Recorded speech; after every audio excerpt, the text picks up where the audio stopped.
دنیا میں، اعمال والی دنیا میں سب سے پہلا کام اپنا حصار ہے، اپنی کیا ہے؟ حفاظت ہے۔ تو میں نے کیا بات عرض کی تھی کہ ہم حضور علیہ الصلوۃ والسلام کی زندگی سے دور ہوتے جا رہے ہیں، ہمیں معلوم ہی نہیں رہ گیا۔ اللہ کے نبی علیہ الصلوۃ والسلام کی سنت مطہرہ ہے کہ جب حضور علیہ الصلوۃ والسلام استراحت کے لیے رات کو بستر پہ تشریف لے کے جاتے تو آپ آخری 3 کل پڑھ کے، قل هو اللہ احد، قل اعوذ برب الفلق اور قل اعوذ برب الناس، آخری 3 کل پڑھ کے اپنے ہاتھوں پہ، اپنے ہاتھ مبارک پہ دم کرتے، دم کر کے اپنے چہرہ انور پہ اور اپنے پورے جسم مبارک پہ پھیرتے، جہاں جہاں تک ہاتھ جا رہا ہے وہاں وہاں تک ہاتھ کو پھیرتے۔ اللہ والو جب یہ 3 کل پڑھ کے اپنے ہاتھوں پہ پھیرو گے تو یہ پازیٹیو انرجی آپ اپنے ہاتھوں کے اوپر منتقل کرو گے۔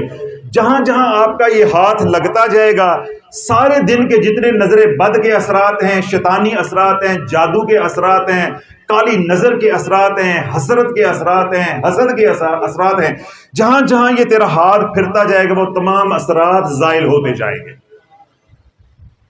جہاں جہاں یہ ہاتھ پڑھائی والا، دم والا پھرتا جائے گا وہاں سے نیگیٹو انرجی ختم ہوتی جائے گی۔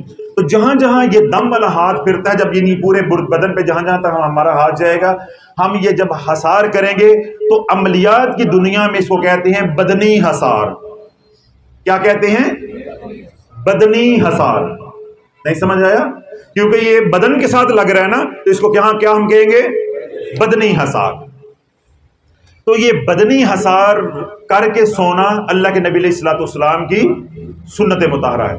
تو یہ رات کو جب سوئیں تو اپنا حصار کر کے سوئیں، یعنی 3 بار سورۃ قل هو اللہ احد، 3 بار سورۃ فلق قل اعوذ برب الفلق اور 3 بار سورۃ ناس قل اعوذ برب الناس، یعنی 3 آخری کل 3 بار پڑھ کے اولو کا درود پاک پڑھ پہ اپنے ہاتھوں پہ دم کر کے اپنے سر سے لے کے پاؤں تک جہاں جہاں تک ہاتھ پہنچتا ہے پورے پہ لگا دو گے۔ اللہ والو جو سارے دن کی گندگی ہے اسے بھی اللہ بدن کو پاک اور ہلکا کر دے گا پھول کی طرح، اور ساری رات نہ تمہارے اوپر جادو چلے گا، نہ کالی نظر چلے گی، نہ کوئی وار چلے گا۔ سمجھ آ گئی؟ اب دوسری بات کیا ہے؟ پہلے ہم نے اپنا دم کر کے ہاتھ پھیرا، اس حصار کو میں نے کیا کہا ہے؟ بدنی حصار۔ اب آپ اپنے گھر کا، اپنے دکان کا، اپنے دفتر کا، اپنی فیکٹری کا تصور کر کے یا اپنے بیوی بچوں کا تصور کر کے وہی جو پڑھائی کی ہے اس کو اس انگلی کے اوپر پھونک مارے کر کے تصور کر کے ایسے کڑا دیں اس کو۔ اب دیکھیں یہاں سے میں نے کڑا شروع کیا، یہاں سے دائیں سے بائیں کی طرف آنا ہے، دائیں سے بائیں کی طرف، یعنی حجر اسود سے ہم چلتے ہیں طواف کرتے ہوئے دوبارہ حجر اسود پر، یعنی جس طرح طواف کا چکر ہوتا ہے وہ ایک کڑا ہوتا ہے، اس کو کہتے ہیں ایک شوت، یا ہم اپنی اردو میں کہتے ہیں ایک چکر۔ جس طرح طواف کیا جاتا ہے دائیں سے بائیں، عملیات میں حصار اور کڑا بھی دیا جاتا ہے دائیں سے بائیں۔ ایسے نہیں کرنا، اے پٹھے کام نہیں کرنے۔ اکثر لوگ پھر کہتے ہیں حضرت صاحب اینج نہیں کرنا، او بھائی ایسے کرنا ہے، ایسے۔ اب آپ کو تو سمجھ آ گئی، جب لوگ ویڈیو میں دیکھیں گے تو ان کو الٹ نظر آتا ہے، تو ویسے بھی حرام کھا کھا کے دماغ بھی الٹا ہوا ہے۔ اسی بات پہ زور ہے حضرت صاحب یہ ادھر کو گھمانا ہے، آپ ادھر کو گھمائے جا رہے ہیں۔ تو پھر میں کہتا ہوں بھائی میں تو گھوما ہوا نہیں، تو کچھ کھا کھا کے گھوم گیا ہے۔